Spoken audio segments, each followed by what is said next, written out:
parang 2 weeks ago na nabuko na ang mga diskaya rin pala ang gumagawa supposedly para sa inyong bagong gusali. And 2 years na pero parang wala masyadong nagawang pagbabago, no? Parang nakalatak pa rin yung ground. Ano na po ang kayo po bilang hepe po ng NBI? Ano na po mga didiscover ninyo? Ano pong mga gagawin ninyo dahil po napaka-atrasado na itong bago nyong gusali?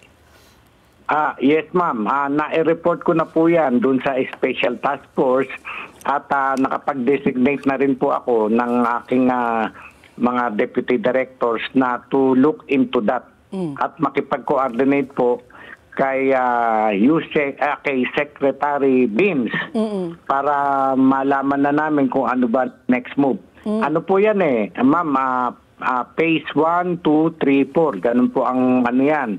Yung phase 1 po ay natapos na. Okay. So, nandun na po kami, papunta na sa phase 2, 3, and 4. With this kaguluhan, at I heard that the license of Diskaya were suspended. Opo.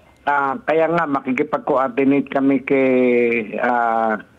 Sec Beans para malaman na ano nang next, ano nang status nito. Ganun po yun, ma'am. Would you know, Attorney Santiago, kung magkano na pong nabayaran? Meron bang false report rin na dapat completed na, tapos gaya ng mga iba nilang mga project, sinasabi completed pero hindi pa. Ano yung in terms of payment, gaano nakalaki ang nabayaran na po sa mga Diskaya? Tapos 2.4 billion halaga ng inyong NBI building kontrata. Oo. So in terms of yung progress report, tama ba? Nagtutugma ba yung kanilang progress report doon sa binayaran? Yes po. Yun pong kabayaran para sa phase 1.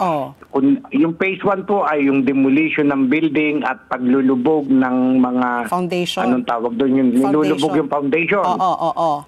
Natapos na po yun at bayad na po sila para sa phase 1. Okay. Yung phase 2, phase 3, phase 4 ay hindi pa po namin na-release ang pera. Okay. Kaya nga po, makikipag-usap kami kay Secretary Beans kung i-release namin yung pera, sino ba ang magpapatuloy nito, magbibid uli sila ng panibagong contractor, or what? Pero di ba, Attorney Santiago, dapat parang completed na dapat ito? Parang in 2 years, sabi nyo nga hanggang ngayon nasa pa lang, nasa foundation pa lang. Parang yun ang nabasa ko po na atrasado na po. Yes, ma'am. Ganun nga po.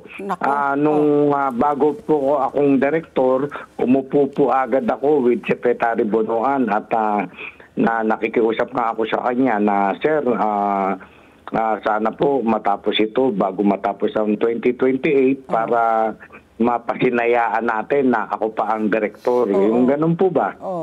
Pero ayun nga, sa nakikita ko, mukhang hindi kayang matapos yun ng 2028. Nako.